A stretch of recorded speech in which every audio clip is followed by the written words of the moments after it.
Welcome to The Explainer. Today, we're jumping right into a beautifully raw piece of source material, the emotional transcript of a work titled Summer from the Bananda Das channel. It is a fascinating study of yearning, and we're going to unpack its really beautiful repetitive intensity. We'll map out exactly how a feeling grows from just a quiet thought into this loud, undeniable declaration. So let's get started. Let's dive right into the beginning. I desire you. I see you in my dreams at night. These opening lines instantly drop us into the raw, yearning atmosphere of the text. Notice how the author doesn't waste any time with lengthy introductions or context.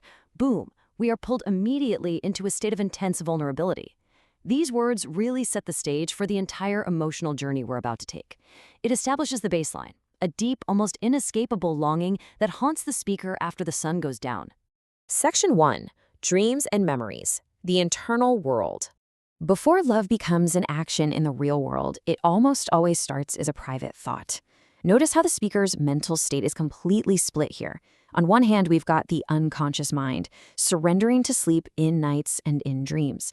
But on the other hand, we have the conscious, waking act of remembering. This brilliant thematic juxtaposition shows us a person who is just completely consumed. Whether they're awake or asleep, conscious or unconscious, their mind is looping right back to the same person. They exist entirely in that liminal space between dreaming of what could be and remembering what is. And this all culminates in one deeply layered phrase: I remember you in my dreams. Think about how wild that is for a second. A memory inside a dream. It perfectly encapsulates that loop of internal longing we just talked about. It illustrates a love that's currently confined entirely within the speaker's own mind. There's no physical contact here, no shared dialogue. It is a completely solitary experience. It's like the speaker is trapped in an echo chamber of their own affection, just endlessly replaying their desire. Section 2. Worlds Within Eyes. Transitioning to the physical. Because a love this intense, it just can't stay trapped in the mind forever. We're now shifting from that solitary dreamscape toward a desperate need for tangible, physical presence. This brings us to the absolute anchor of the entire piece. My world is in your eyes. We've spent all this time in the dark, in the quiet, solitary space of dreams and memories. But with this deeply evocative line, the speaker's entire universe shifts. It moves from their own isolated mind directly into the gaze of the beloved.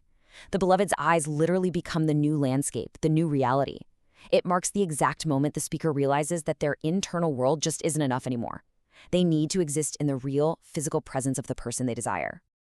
And the moment that realization hits, the speaker starts making vows.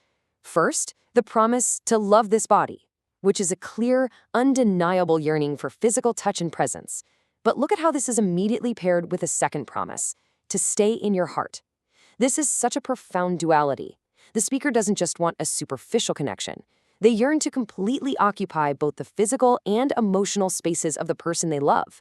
They want to be the reality, not just the dream. Section 3. Silence versus expression, breaking the quiet. We've seen the internal longing shift toward physical desire, and now we reach the breaking point. The tension of these unspoken feelings has just grown way too large for the speaker to contain, and it finally demands to be vocalized. This perfectly illustrates the core conflict of the text. On one side, we have silence, the quiet incubation of love in the shadows. It's safe, it's private, but ultimately, it's suffocating. Opposing this is expression or declaration, the sudden, overwhelming need to bring that love into the light, to say it out loud, regardless of the consequences. The entire source material is basically a tug of war between these two concepts, pushing the speaker closer and closer to speaking their truth. Let's actually trace this emotional escalation step by step. Step 1, loving in silence. This is exactly where we started, right? In the dreams and the quiet nights. Step 2, desiring the heart. This is the transition, the realization that the internal world isn't enough, and making the promise to occupy the beloved's emotional space. And finally, step 3, declaring the love. This flow shows how the lyrics build this inevitable, powerful momentum. Going from quiet devotion to a highly vocal climax. It is a structured march toward an explosive release of emotion. And wow, what a release it is. At the very end of the transcript, the dam completely breaks. With this frantic, passionate repetition, I will express, I will express. It literally just repeats over and over. By drawing our attention to this, the source material acts as a massive crescendo of emotional intensity. The silence is entirely shattered. The internal world has fully spilled over into reality. The speaker is no longer just dreaming, they are demanding to be heard, over and over again, until the declaration is the absolute only thing left. Section 4. The dedication, a meta-narrative moment. Just as we reach this peak, something fascinating happens. We pause the lyrical breakdown for a moment that actually breaks the fourth wall of the poem itself. Right amidst the passionate declarations of love, the transcript abruptly features this line, "Thank you, Soma, for blessing me." What's so striking about this is how it interrupts the flow. In a text originally written in another language, this line was unexpectedly delivered in English, completely changing the tone. It invites us, the viewers, to ponder a real-world mystery. I mean, who is Soma? Is she the muse who inspired this entire piece? Is she a guiding presence or a mentor blessing the creator? Or is she the actual recipient of this ultimate declaration of love? It grounds this highly poetic, abstract journey into a very real human expression of gratitude. It reminds us that behind every intense emotional transcript is a real person experiencing these feelings. Which brings us to the end of our explainer today. I want to leave you with a provocative thought to chew on.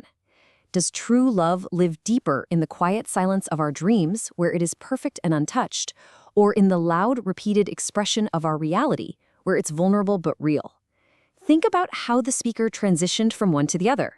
I really hope this deep dive into the source text has left you captivated and eager to reflect on the true nature of romance, and how we choose to communicate our own deepest feelings. Thank you so much for learning with me today. Keep asking great questions, and I'll catch you in the next explainer.